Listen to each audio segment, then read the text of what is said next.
Stepney, Fergus and the Cementworks Wailer. Stepney, the Bluebell engine, was famous for being the first engine on the Bluebell Railway. He'd now moved to the island of Sodor, but he wasn't the only Bluebell engine on the island.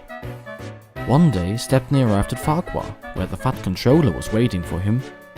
"Fancy a change?" the Fat Controller asked him. "I have a special job with an old friend of yours." "Oh yes, please, sir," Stepney agreed. "You're to help Fergus with shunting duties at the Cementworks. There's a huge cement order for the new quarry site at Brandon, so there's more shunting than Fergus can handle." Stepney left for the Cementworks and was over the moon to see Fergus again.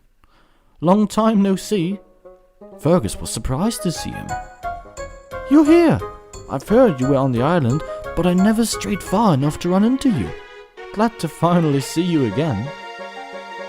The two engines set to work. They shunted trucks up and down the lines, left and right, until they were exactly where they needed to be. The yards soon emptied out and the two engines called it a day.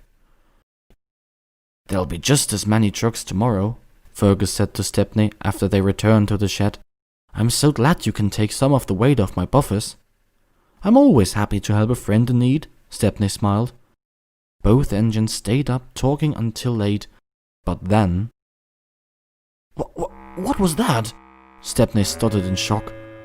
"I don't know," Fergus replied. "I've never heard that noise here before." "Is that a ghost?" "Don't be daft," Fergus disputed. "Ghosts aren't real." "Then what else can it be?" Fergus thought, but he couldn't come up with an explanation.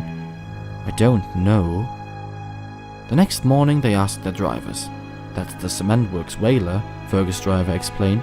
"He comes out on mistless nights, wailing at the noises the Cementworks make so close to his resting place."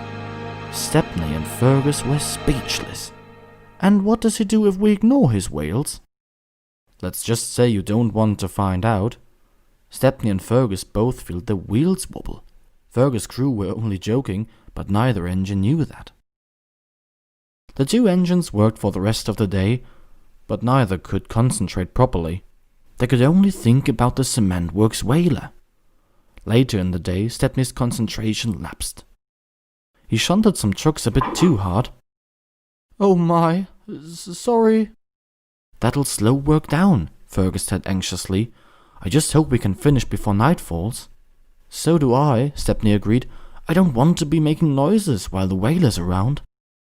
Night fell and Stepney was still out finishing the shunting after his delay. Fergus had returned to the shed, but Stepney was nowhere to be found. As he shunted the last set of trucks into a siding, Stepney tried to be as quiet as possible. But the trucks clattered their couplings. "Shh," Stepney urged them. "You'll wake up the Cementworks Wailer." "Wailer?"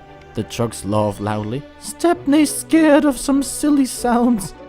"Let's be loud, let's wake the Wailer, and watch the fear as Stepney gets paler." Stepney was shocked they were being so loud, but then they heard it. The trucks stopped singing. "What was that?" "The Wailer's real. Don't leave us."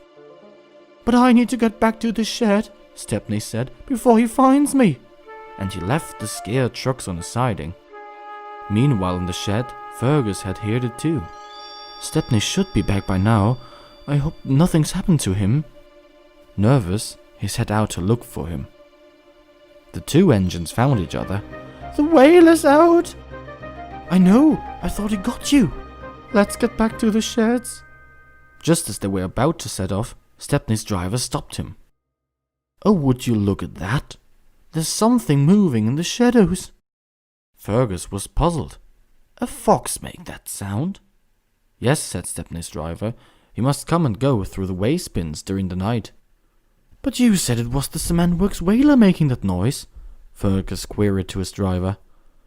"Ah, yes, who doesn't love a good ghost story, especially when there's a cute explanation behind it," Stepney and Fergus returned to the sheds and slept peacefully, knowing there wasn't a ghost hunting the site.